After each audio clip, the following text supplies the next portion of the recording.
오늘 우리에게 주시는 하나님의 말씀은 고린도후서 6장 11절에서 18절까지의 말씀입니다. 고린도후서 6장 11절에서 18절까지의 말씀입니다.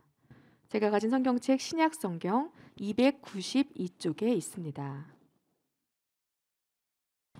봉독하겠습니다.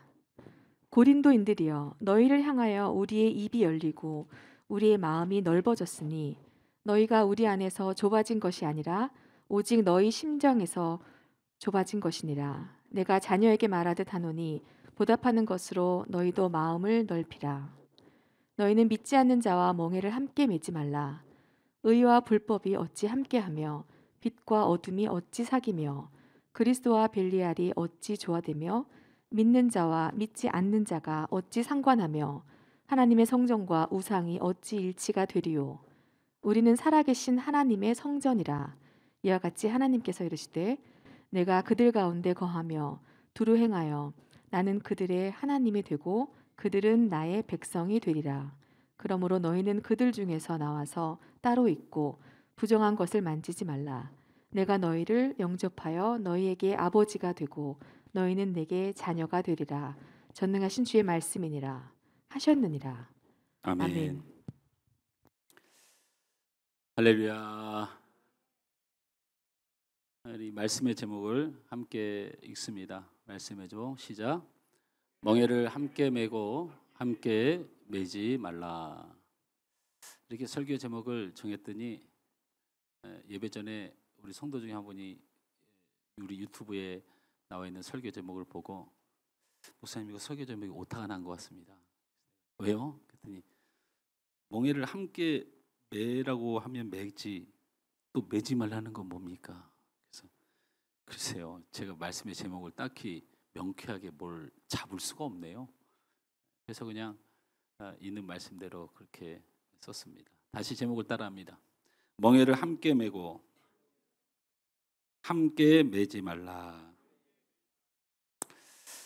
오늘 본문이 쭉 11절부터 18절까지 전개가 되고 사실은 7장 1절이 대전제로 주어지긴 하는데 그건 다음 시간에 얘기를 하는 것으로 알고 11절부터 18절까지의 말씀 중에 핵심이 되는 말씀이 고린도후서 6장 14절 상반절에 있는 말씀이죠. 우리 함께 고린도후서 6장 14절 말씀을 함께 읽습니다. 시작. 너희는 믿지 않는 자와 멍에를 함께 매지 말라. 의와 불법이 어찌 함께하며 빛과 어둠이 어찌 사귀며. 이 말씀을 보면 너희는 믿지 않는 자와 멍에를 함께 매지 말라 이렇게 말씀하셨잖아요.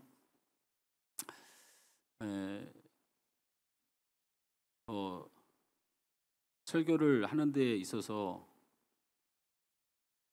보통 신학자들이나 강해자들은 이게 이런 말씀이다 이렇게 저술을 하거나 연구하거나 그렇게 하죠. 또 가르치거나. 보통 그런 분들이 교수들이고 주석가들이고 강해자들이죠.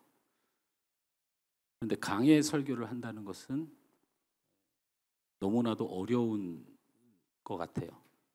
듣는 사람들이 이해할 수 있도록 내 양떼라고 생각하고 내가 그들에게 맞게 성경을 가르치고 풀어주는데 그들이 못 알아들으면 안 되고 졸으면 안 되고 은혜가 돼야 되고, 따라서 합니다. 못 알아들으면 안 되고 은혜가 되고 그래야 되는 거예요.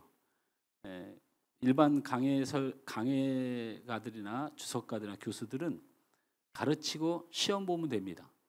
그리고 그들이 은혜를 받든지 그들이 잘 알아듣든지 그건 관계가 없어요. 성경을 가르쳐주는 것으로 끝나죠.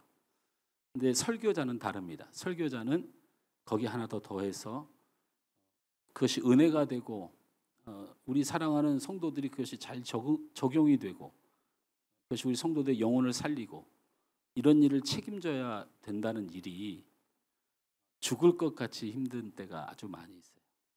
특별히 오늘 말씀 같은 경우가 그렇습니다. 왜 그러냐면 제가 아주 어린 시절부터 우리 청년 담당을 했던 목사님께서 예수 믿지 않는 사람과의 교제 자체를 굉장히 거부하시고 못마땅하게 생각하시고, 지금은 언감생심 그런 걸 얘기할 수도 없이 지금은 제발 시집만 가라. 우리 여러분에게 인사합니다. 제발 시집만 가라. 제발 장가만 가라. 뭐 약간 그런 분위기긴 하지만, 예, 옛날 같은 경우는 제가 이제 목사님 아들이잖아요.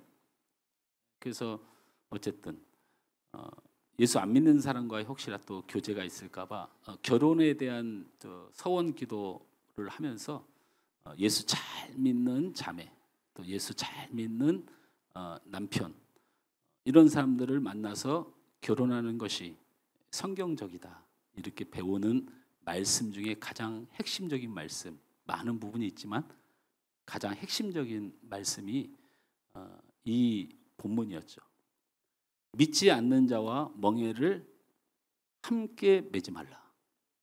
어떻게 그리스도인이 벨리알과 그리고 뭐 어둠이 빛과 사귈 수가 있느냐. 그래서 왠지 모르게 안 믿는 사람과 결혼하는 문제, 결혼하면 일단 하나님 앞에 죄송한 마음을 갖고 시작하는 것 같은 이런 마음을 금할 수가 없었던 그런 말씀이죠. 그래서 이 말씀을 이제 풀어가 볼 것인데, 멍에라는 것이 무엇인지 혹시 아세요? 멍에? 예,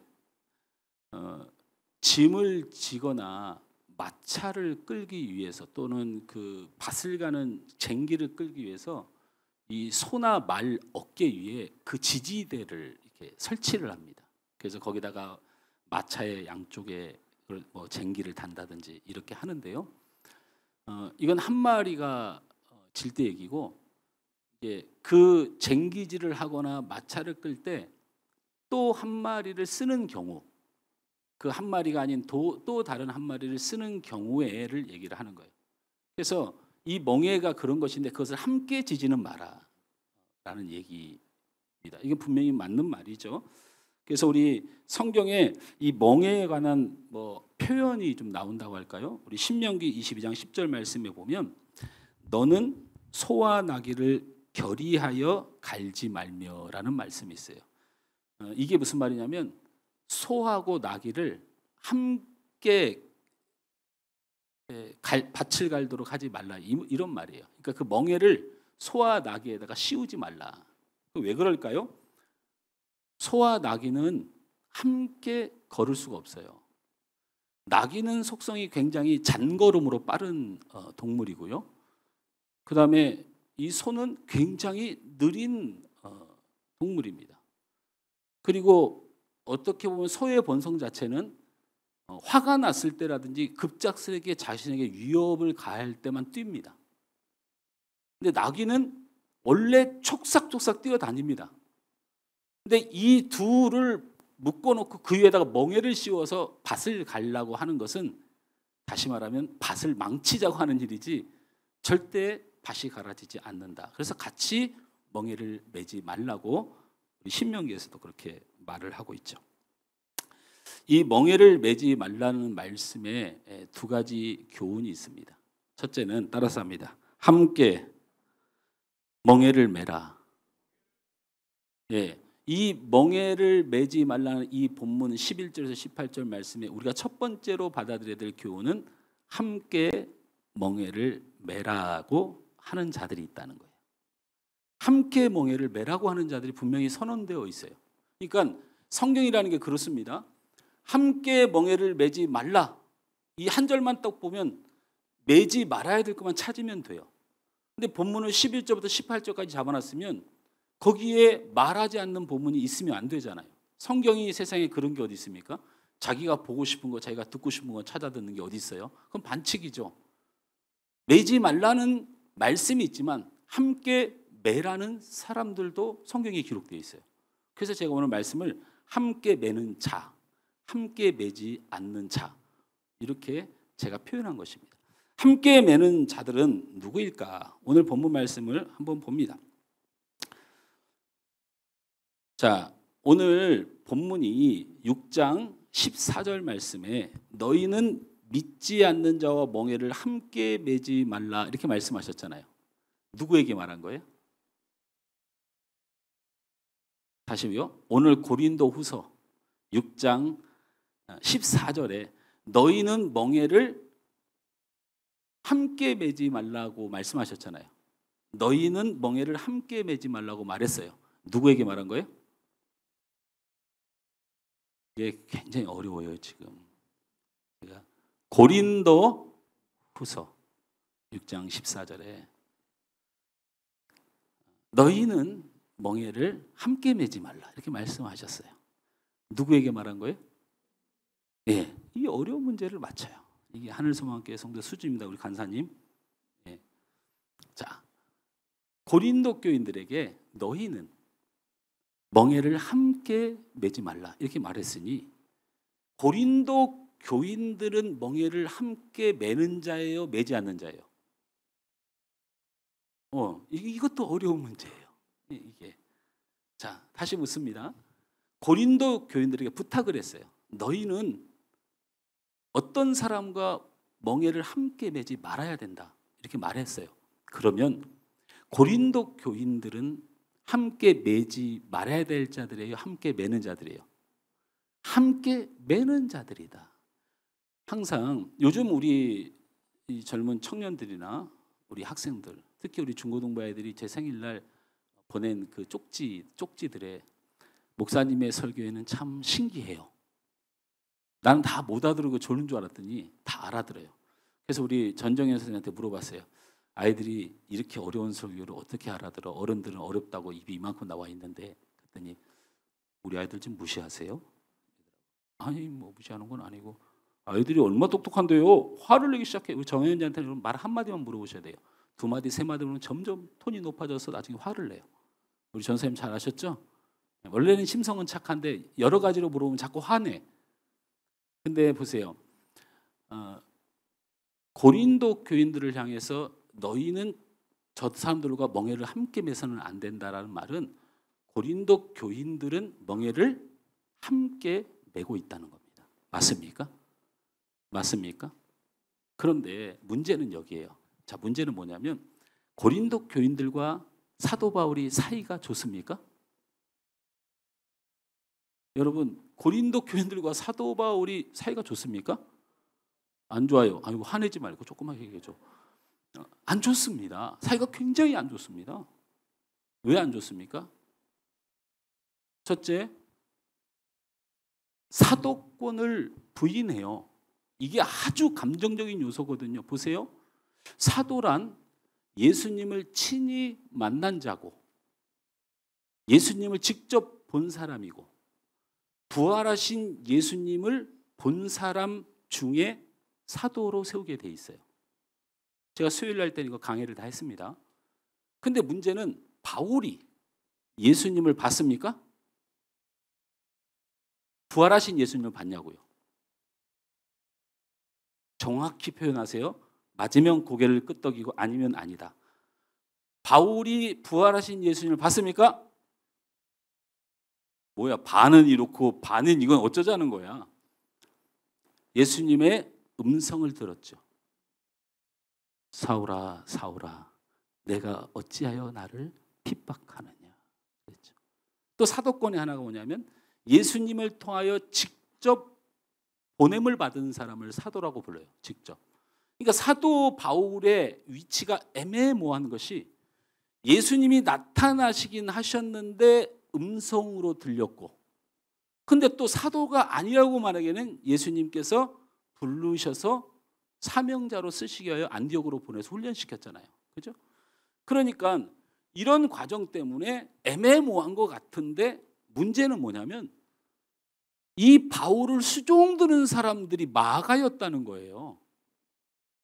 여러분 예수님의 제자들이 바울을 돕고 사도들이 바울을 받들어 섬기고 막 이런 일이 있는 거예요. 그러니까 어쨌든 간에 핑계를 잡으려고 하면 무슨 핑계를 못 잡겠어요. 그래서 특히 이 고린도 교회가 배은망덕이죠. 이 고린도 교회를 바울이 어떻게 세웠습니까? 이 고린도 교회를.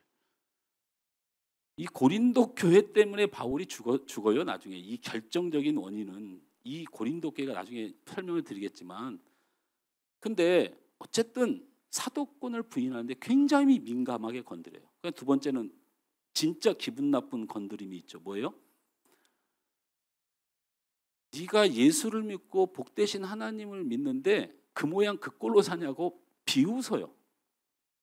너같이 예수를 믿었는데 맨날 감옥에 가고 맨날 가난하고 맨날 망하고 맨날 굶고 빌어먹고, 야, 옥감을 천막 치는 직업이 뭐냐 도대체. 천막을 치는 직업이. 예수를 믿는데 지지리궁상으로 살아. 이러니까 고린도 교회 성도들이 대놓고 네가 무슨 예수께 복을 받고 네가 무슨 구원자를 영접한 것이며 네 삶이 그 모양인데 네가 무슨 하나님을 믿는 사람이야. 이렇게 하면서 바울이 하나님의 축복의 서열에서 밀려난 자라고 취급을 해요. 세 번째는 이제 그래서 그 두 가지가 그러니 결론을 내린 거예요. 뭐? 너는 하나님의 종이 아니다. 이것을 공식적으로 소아시아에 있는 많은 교회들 중에 한 군데도 말한 적이 없는데 딱 고린도 교회만 바울을 향해서 사도권 그다음에 그의 종됨을 정면으로 공격하는 교회였어요. 이런 인간들과 함께 멍에를 매면 되겠습니까? 바울이? 되겠냐고요. 버리고 떨구고 가야죠. 이건 쓰레기도 아니고 이런 쓰레기도 보게 되면 힘들지 않습니까? 근데 문제는 이제 우리의 감정은 그렇고, 그런데 사도 바울의 견해와 사도 바울의 감정이 어땠는지 말씀을 봅니다. 이런 사람들을 향해서 마음이 어땠는지 오늘 본문에 있어요. 멀리 갈 것도 없습니다. 고린도서 6장 11절에서 13절 말씀을 우리 다 같이 읽습니다. 시작. 고린도인들이여 너희를 향하여 우리의 입이 열리고 우리의 마음이 넓어졌으니 너희가 우리 안에서 좁아진 것이 아니라 오직 너희 심정에서 좁아진 것이니라. 내가 자녀에게 말하듯 하노니 보답하는 것으로 너희도 마음을 넓히라. 이 본문을 그대로 띄워놓으세요. 여러분, 바울이 많은 성경을 쓰고 많은 교회에 편지를 보냈어요. 그런데 예의상 맨 앞에나 맨 뒤에 교회를 언급하거나 사람을 언급한 사실이 있습니다.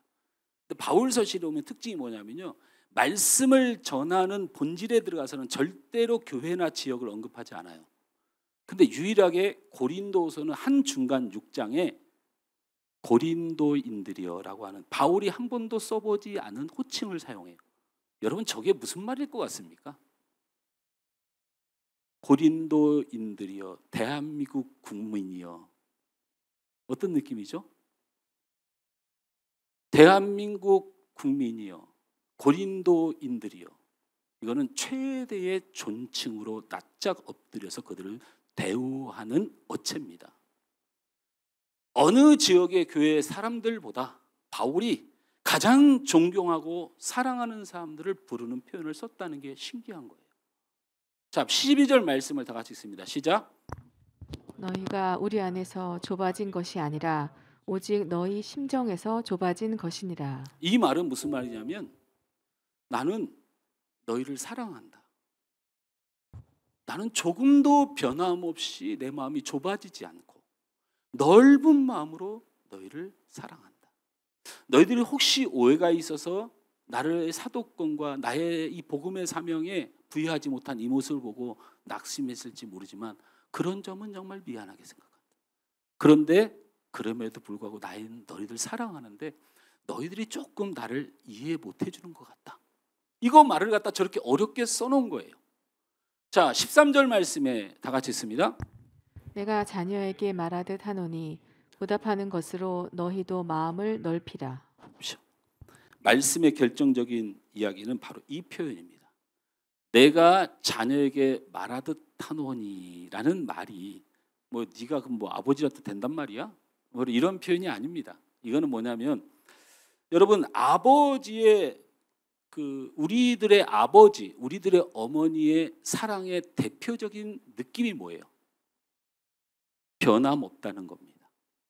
변함없는 사랑이 부모의 사랑이라는 것입니다.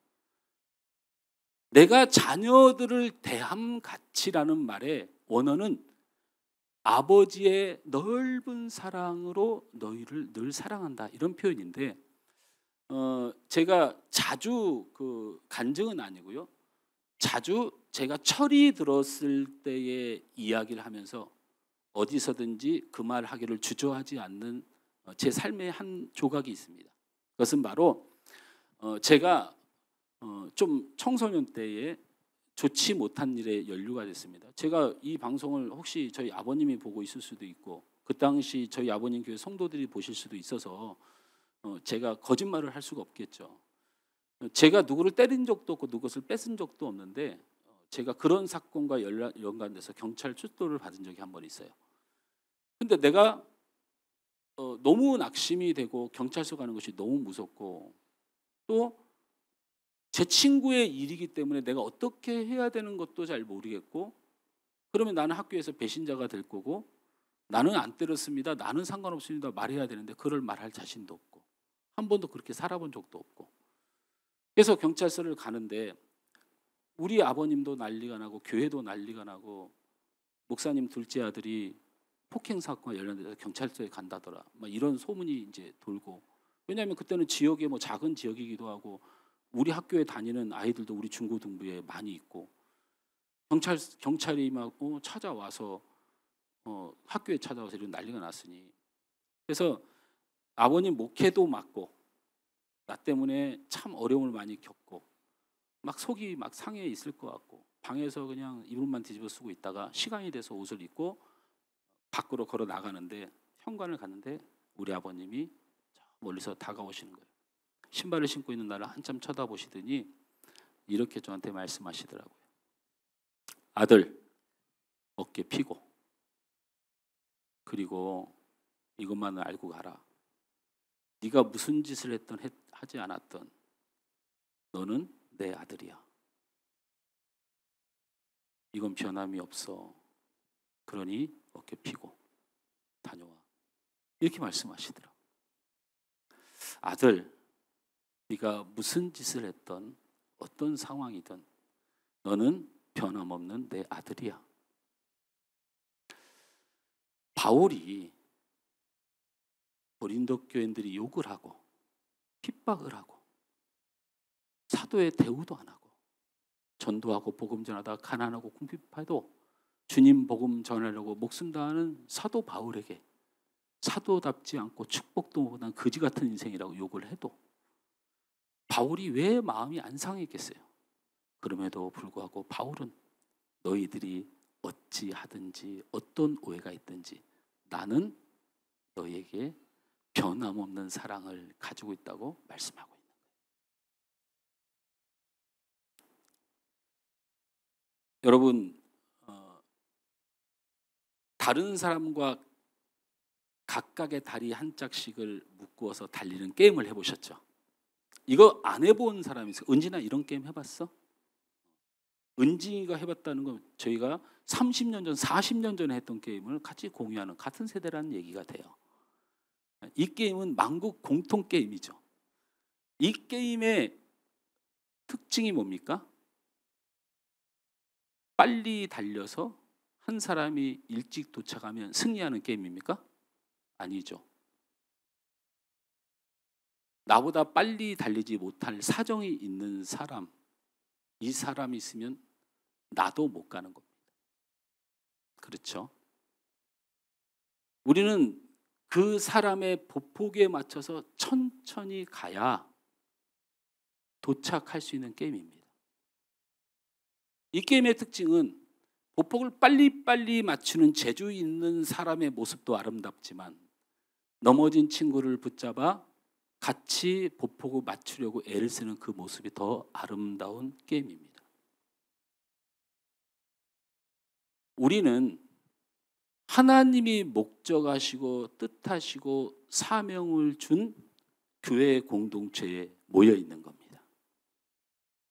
때로는 바울과 이 고린도 교회처럼 심하게 안 맞고 심하게 틀리고 심하게 서로 함께 할 수 없을 것 같이 미운 사람들이 이 공동체 안에 있더라도 우리는 그 게임과 같은 게임을 하고 있는 겁니다. 우리는 함께 멍에를 맨 사람들이에요. 그래서 그 사람이 일어나지 못하고 멈춰서면 나는 전진할 수가 없습니다. 반드시 돼야 될 일은 뭐냐면 그 넘어지고 쓰러졌던 사람이 일어나서 반드시 힘을 내서 걸어 주어야 전진합니다. 그래서 하늘소망교회와 그리스도의 공동체, 하나님의 목적을 이루는 하나님의 방식은 딱 정해져 있어요.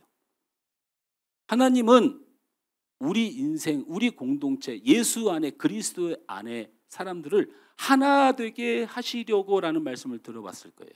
하나님은 하나 되지 않으면 절대 안 씁니다. 결승점은 허락하지 않아요. 하나님이 우리에게 주신 목적과 사명과 뜻이 있습니다. 그 목적을 이루면 그 상급은 반드시 하나님이 주십니다. 그것이 하나님의 약속입니다. 제가 우리 하늘소망교회 성도들이 그 상급을 받길 원합니다. 저는 인간적입니다. 그래서 건강하길 바라고 여러분의 가정에 축복이 임하고 여러분의 자녀가 잘 되길 원합니다. 제가 굉장히 유치한 목사입니다. 그런데 문제는 결승점까지 가기 전에는 성경대로 가야 됩니다. 사람의 방법으로는 절대로 안 됩니다.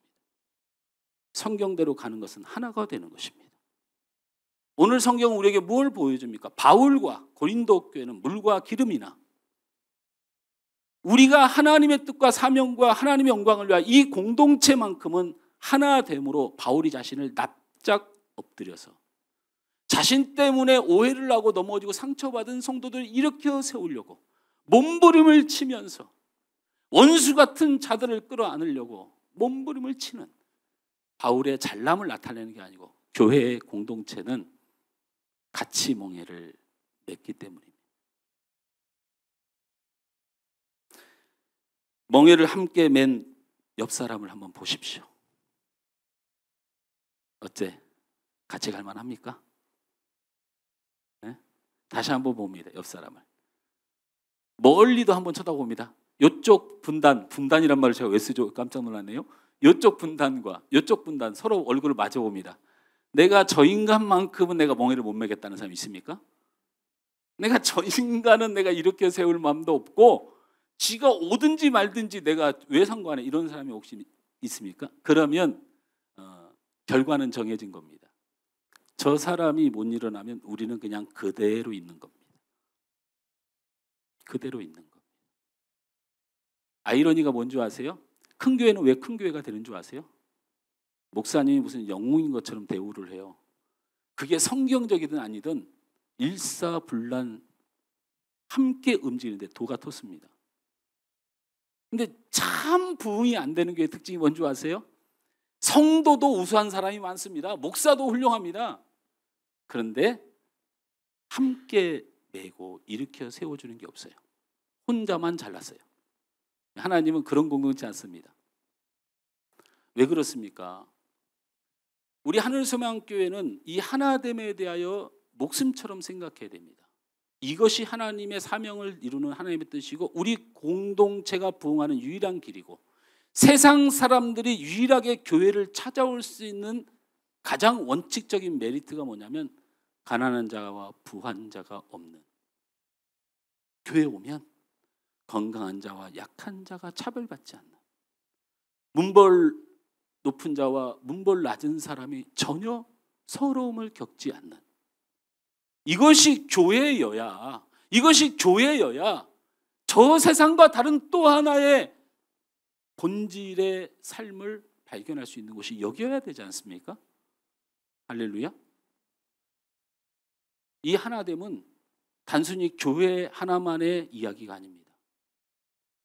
지난 우리가 선거를 겪으면서 코로나를 겪으면서 많은 교회들 안에 코로나와 관련되어 정치와 관련돼서 이제는 유튜브라든지 이 공개된 많은 이 대중 매체를 통해서 목사님들이 정치를 하고 코로나에 대해서 심각한 반응을 보일 때 국민들의 일반 정서가 그런 교회를 향해 비판할 때 여러분 똑같이 어떤 마음을 느꼈습니까?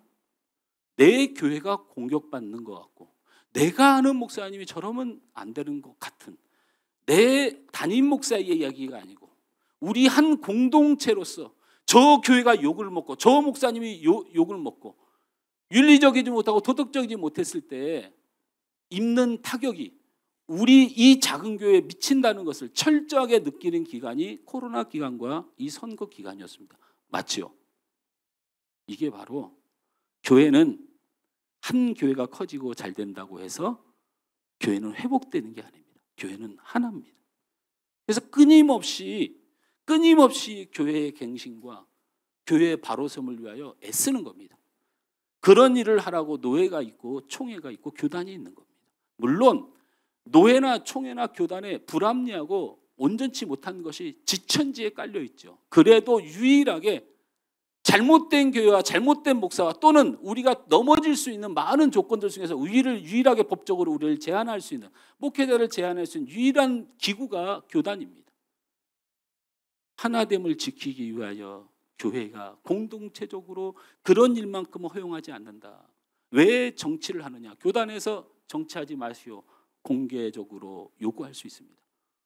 그래서 이 교회의 하나됨이라고 하는 것은 굉장히 중요한 일입니다. 함께 멍에를 메고 있는 자들을 잘 보시기 바랍니다. 그들이 왜 멈춰 있습니까? 그러면 여러분도 멈춰서 그들에게 힘과 용기와 일어날 사랑을 주십시오. 그들이 움직이지 않고서는 절대로 전진할 수 없는 공동체입니다. 멈춰 있는 여러분이 힘들어 멈춰 있을 것입니다. 어떤 상처를 받고 어떤 낙심이 있습니까? 그러나 달려보려고 하는 자들을 바라보십시오. 그래서 좀 도와주십시오. 왜냐하면 하나님께서는 멍에를 맨 걸로, 그 함께 하는 걸로 하나님의 뜻을 이루는 공동체를 삼아간다는 겁니다. 이게 대원칙인지는 모르고 실수할 수 있습니다. 그 옆 사람이 술 한잔 먹었습니다. 옆 사람이 또 성경적으로 좀 부족합니다. 또 어떤 사람이 화도 냈습니다. 또 어떤 사람이 인격적으로 모자랍니다. 때려 눕히고 정죄하고 밟아서. 그러면 여러분 혼자 가서 하나님께서 축복하실 것 같습니까? 여러분, 성경은 그렇게 되질 않아요. 그렇게 되려면 그리스도가 이 땅에 안 오셨어요. 연약하고 죄인된 우리들을 무조건 천국으로 이끌어야 말겠다고 하는 것이 예수님의 십자가예요. 예수님은 죽은 자들을 살려서 하나님의 영광의 길로 걸어가게 하려고 이 땅에 오신 겁니다. 이게 교회가 받들 뜻이라면 당연히 우리는 함께 멍에를 메고 있음을 잊지 않으셔야 됩니다. 할렐루야. 옆 사람에게 말합니다. 따라서 합니다. 옆 사람을 쳐다보고 입만 열어서 좌우로, 우리는 하나님의 교회와 하나님의 사명을 위해 함께 멍에를 맺습니다. 사정과 마음도 모르고, 하라니까요. 나도 어색해요. 여러분만 어색한 줄 아세요? 네. 사정과 마음도 모르고 혼자 달려서 미안해요. 혼자 달려서 미안해요. 또 따라합니다. 열심히 달리시는데 멈춰서서 미안해요. 저도 이해하고 함께 달리겠습니다. 함께 달리겠습니다. 할렐루야. 멍에를 함께 매는 자가 성경에 나타나 있는데 이거는 그냥 잊어버린 채, 이게 얼마나 중요한데 멍에를 함께 매지 말란 말에 그냥 꽂혀가지고 막 헤매버리면 성경의 본질을 한참 벗어난 겁니다.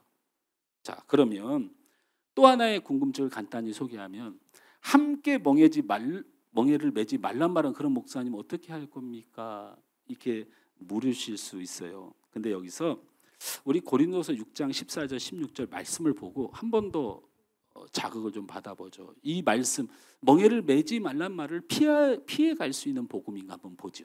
같이 읽습니다. 시작. 너희는 믿지 않는 자와 멍에를 함께 매지 말라. 의와 불법이 어찌 함께하며 빛과 어둠이 어찌 사귀며 그리스도와 벨리알이 어찌 조화되며 믿는 자와 믿지 않는 자가 어찌 상관하며 하나님의 성전과 우상이 어찌 일치가 되리요. 우리는 살아계신 하나님의 성전이라. 이와 같이 하나님께서 이르시되 내가 그들 가운데 거하며 두루 행하여 나는 그들의 하나님이 되고 그들은 나의 백성이 되리라. 이 본문으로는 함께 할 수 없음을 계속 강조하잖아요. 그리스도와 벨리알, 어둠과 빛, 그러니까 분명히 함께 할 수 없는 것을 선언하는데 성경은 그렇게 보는 게 아닙니다. 왜 그렇게 보는 게 아니냐면 그럼 이 복음은 어떻게 설명할 건가 보십시오. 고린도전서 5장 9절에서 10절 말씀입니다. 고린도전서 5장 9절에서 10절 다 같이 읽습니다. 내가 너희에게 쓴 편지에 음행하는 자들을 사귀지 말라 하였거니와 이 말은 이 세상에 음행하는 자들이나 탐하는 자들이나 속여 빼앗는 자들이나 우상 숭배하는 자들을 도무지 사귀지 말라 하는 것이 아니니 만일 그리하려면 너희가 세상 밖으로 나가야 할 이게 것이라. 무슨 말입니까? 어떻게 할까요? 둘 중에 하나 마음에 드는 거 고르세요. 싫으세요? 그럼 손을 들까요? 고통스럽게? 여러분 고린도 후서 6장 이 같은 고린도서인데 말입니다. 후서 6장에는 완전히 상대도 하지 말라고 기록이 되어 있는데 이거보다 앞서 보낸 고린도 전서에는 다시 고린도서 5장 9절 10절을 띄워주면요. 이 말은 이 세상에 음행하는 자들이나 세상이라고 분명히 얘기했습니다. 아니 목사님 그건 교회 안에 그럴 수 있다는 거 아니에요. 세상에 음행하는 자들이나 탐하는 자들이나 속여 빼앗는 자들이나 우상 숭배하는 자들을 도무지 사귀지 말라 한 것이 아니니 이게 무슨 말이에요? 사귀라 사귀지 마라? 한글이 어렵습니까? 사귀라 사귀지 말라. 사귀라. 근데 그 뒤에 말이 더 기가 막힌 말을 한 거예요. 우리가 뭔 말인지 못 알아들었지. 사귀라 말라 한 것이 아니니 만일 그리하려면 너희가 세상 밖으로 나가야 할 거야. 이게 무슨 말이냐면 그래서 제가 저를 성경 해석가로 좀 사용을 해주세요. 제가 월급은 안 받을 테니까. 저 말이 뭐냐면 천국에나 가야 보는 것이다. 야 그런 일은 이 땅에 없어. 그냥 천국에나 가야 그런 사람을 안 볼 수 있어. 야 그냥 그렇게 함께 살아 이 말입니다. 저 말이. 자, 둘 중에 하나 택하세요. 인연 끊고 살아라, 인연 맺고 살아라. 그거 선택하실래요? 예, 화내지 말고 너희들 청년부 오늘 수련회 얼마 안 남았다고 아주 그냥 누가 박강희 간사님 지도인가 이거? 대답 크게 해라. 아니면 뭐야? 어디서 홍기 어디 있어? 숨지 마. 예, 보세요. 자, 제가 이제 설명을 해드릴게요. 그러면 성경을 우리가 어떻게 보는 거다? 성경 어떻게 보는 거다? 보세요. 17절 말씀만 시간 없으니까 볼게요. 5분 내로 끝내겠습니다. 5분 내로. 보세요. 같이 읽습니다. 시작. 17절 말씀. 시작. 그러므로 너희는 그들 중에서 나와서 따로 있고 부정한 것을 만지지 말라. 내가 너희를 영접하여. 여러분 이 부분 그대로 띄워놓으세요. 요 본문을 이렇게 화면으로만 보면 안 된다고 그런 거예요. 제가. 자, 여러분 성경을 펼치세요. 여러분 성경을 펼치면 저 본문과 다른 내용이 써 있어요. 표현이 있어요. 여러분 성경을 펼쳐보세요. 거기 보니까 그러므로 너희는 빨간 글씨로 시작되는 그 앞에 뭐가 기록되어 있어요? 제 성경에만 있나요? 자, 17절에 그러므로 하고 그 다음에 뭐가 써 있어요? 예? 리을이 써 있죠. 리을자가 각주로 리을자가 붙어 있잖아요. 그러니까 핸드폰 보지 말고 핸드폰에는 안 나온다니까. 오늘 청년부가 힘들다.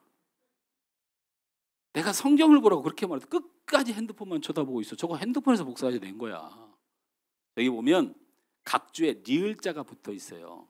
그 리을자는 다른 성경을 인용해서 갖고 왔으니 이 말이 무슨 말인지 못 알아들으면 이 본문으로 돌아가서 이걸 보면 이해가 될 것이라고 참고 성경 구절을 붙여놓은 거예요.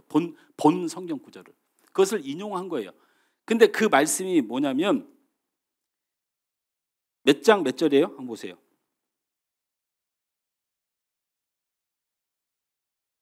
이사야서 52장 11절. 자, 띄워주세요. 다 같이 읽습니다. 이제 이걸 보면 돼요. 성경 보지 마시고 또 그냥 이걸 보러 갈 때 또 성경 봐요. 재밌는 친구들이에요. 자, 읽어봅니다. 시작. 너희는 떠날지어다. 거기서 나오고 부정한 것을 만지지 말지어다. 그 가운데서 나올지어다. 여호와의 기구를 매는 자들이여 스스로 정결하게 할지어다. 이 말씀을 가져왔다는 거예요. 여기 보니까 너희는 떠날지어다. 거기서 나와라. 그리고 그 가운데서 나올지어다. 이렇게 써 있는 것을 가지고 여기다 나와서 그리스도와 벨리알이 어떻게 함께하며 이런 표현과 동일한 의미다라고 인용을 해놓은 거예요. 근데 여러분 이거는 떠난다는 얘기가 아니에요. 이걸 떠난다는 얘기로 받아들이면 이건 정신이 반쯤 이상한 사람입니다. 여러분 이사야 선지자의 사역이 뭡니까? 퀴즈. 이사야 선지자는 북이스라엘 선지자다, 남유다 선지자다. 1번 손, 2번 끄덕. 시작. 장로님만 간사님만 틀렸어요. 우리 장로님하고 간사님만. 이런 사람들이 사역자인데 큰일 났네. 바꾸십시오 오늘. 남유다의 선지자입니다. 이사야 선지자는. 남유다의 선지자인데 여러분 알다시피 북이스라엘은 아수르에 망하죠. 남유다는 바벨론에 망해요. 근데 이 이사야 선지자는 바벨론에 망하기 직전의 선지자입니다. 그러니까 아직 망하진 않았어요. 근데 뭐를 본 선지자예요? 북이스라엘이 망한 걸 본 선지자예요. 북이스라엘이 망한 것을 보고서 왜 망했는가를 살펴봤더니 우상을 섬기고 세상 사람들과 구별 없이 살아가고 하나님의 뜻을 따르지 않는 그 북이스라엘이 망한 거예요. 그래서 하나님께서 너희도 나 외에 다른 신을 섬기거나 우상을 섬기거나 내 말씀을 행하지 않고 내 율법을 따르지 않으면 너희도 이와 같이 되리라는 말씀을 가지고 이사야 선지자가 남유다를 향하여 외치기 시작한 거예요. 자, 이 상태에서 떠날지어다. 그렇게 하지 마라. 이 말인 거예요. 이 말은 이스라엘 백성 남유다가 그러면 남유다에서 나와가지고 북이스라엘로 떠납니까? 분리되는 거 저거 뭡니까? 떠나는 겁니까? 이별하는 겁니까? 아니에요. 그렇게 우상 믿지 마라. 그런 행동하지 마라. 이 말인 겁니다. 그러니까 오늘 본문에서 멍에를 함께 매지 말라는 뜻은 함께 하지 말라는 뜻이 아니고 함께 하되 행동은 예수 믿는 사람답게 하고 살아야 된다. 이 말입니다. 완전히 성경이 다르죠. 그러면 예수 안 믿는 사람과 결혼해도 됩니까? 안 됩니까? 아니 화내지 말라니까. 누구야? 너 진짜 자꾸 아까부터 화내는 사람 누구야? 자 보세요. 예수 믿는 사람과 결혼해도 됩니까? 안 됩니까? 됩니다. 그래도 됩니다. 예수 믿지 않는 사람의 사장 있는 회사에 들어가도 됩니까? 안 됩니까? 됩니다. 그러나 거기서 예수 믿는 자로 사십시오. 사랑하십시오. 끝없이 사랑하십시오. 끝없이 용서하십시오. 예수님이 가르치시고 하나님이 명령하사 힘써 지켜 행하십시오. 싸우라고 했습니까? 미워하라고 했습니까? 누가 그렇게 가르쳤습니까?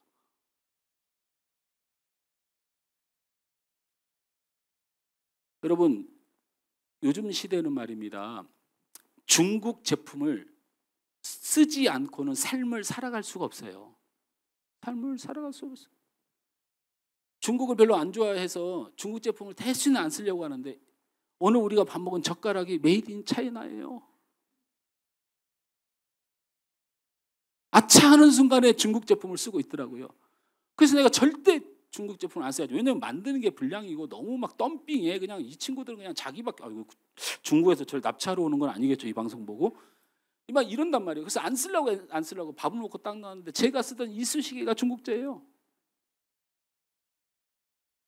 피할 길이 있습니까? 이 세상에 예수를 믿지 않고 하나님을 모르고 이 세상이 그렇게 악에 가득한 세상에서 여러분이 그런 사람들과 함께 사는 걸 피할 수 있다고 생각하십니까? 왜 남편은 내가 이런 남편을 만났을까? 내 친구는 왜 이런 친구를 만났을까? 내 아는 왜 이렇게 됐을까? 여러분 남편만 그런 거 세상 남편들이 다 그래요. 피할 수가 있을 것 같습니까? 말씀을 맺습니다. 예수님이 예루살렘 성전에 계실 때에 예수님을 잡아 죽이려고 서기관과 바리새인들이 작전 하나를 짜죠. 평상시에는 가만히 두었던 간음한 죄인된 여인을 예수님이 성전에서 말씀을 가르치고 계실 때 끌고 옵니다. 그래서 서기관과 바리새인들이 백성들을 싹 모아놓고 예수님을 성전 밖으로 불러내죠. 예수님 무슨 일이냐고 물으니 이 여인을 땅바닥에 머리 박게 하고 바리새인들이 묻습니다. 율법에 보면은 이 여인, 간음한 여인은 돌로 쳐서 죽이라 했으니 선생님 생각에는 어떻게 하는 것이 옳다고 생각합니까? 묻습니다. 그때 예수님이 땅바닥에 한 가지를 쓰고 두 가지를 말하죠. 어쨌든 세 가지를 말합니다. 첫째는 뭐라고 말씀하셨어요? 뭐라고 말씀하셨어요? 너희 중에 죄 없는 자가 돌로 치라. 이렇게 말씀하시고 그들을 바라봤어요. 그 맹렬히 죄 없다고 살아가는 그 인생들을 향해서 이 여인만큼 너희들은 죄가 없는 줄 아냐. 그러니 죄 없는 자가 이 여인을 돌로 쳐라. 이렇게 말씀하시니 사람들이 다 떠나갔죠. 그리고 예수님이 그 여인을 붙잡고 일으켜서 뭐라고 말씀하셔서 나도 너를 정죄하지 아니하노라. 그리고 마지막으로 말씀하셔 부탁하십니다. 내가 너를 사랑하고 내가 너를 위하여 무슨 짓이든지 할 테니 가서 다시는 그와 같은 죄를 짓지 말라 하셔요. 우리가 보냄을 받은 사람들입니다. 이 여인같이 죄인된 우리, 죄악된 세상에 우리 주님이 우리를 보내서 부탁하셨습니다. 가서 다시는 죄를 짓지 마라. 멍에를 함께 하지 말란 말은 예수를 믿는데도 저 바깥에서 양심의 가책도 못 느끼고 다른 사람을 똑같이 성질내고 똑같이 낙심하고 똑같이 절명하고 똑같이 살아가는 내 인생 회개하라는 얘기입니다. 믿습니까? 옆 사람에게 인사합니다. 그리스도의 일, 하나님의 사명을 위해 크게 합니다. 그리스도의 일, 하나님의 사명을 위해 함께 멍에를 맵시다. 함께 갑시다. 옆 사람에게 다시 이렇게 말합니다. 우리 세상에서 그러지 맙시다. 다시 한번 말합니다. 우리 세상에서 그러지 맙시다. 그리스도인의 선택과 행동의 말을 하는 여러분들에게 주님을 축원합니다.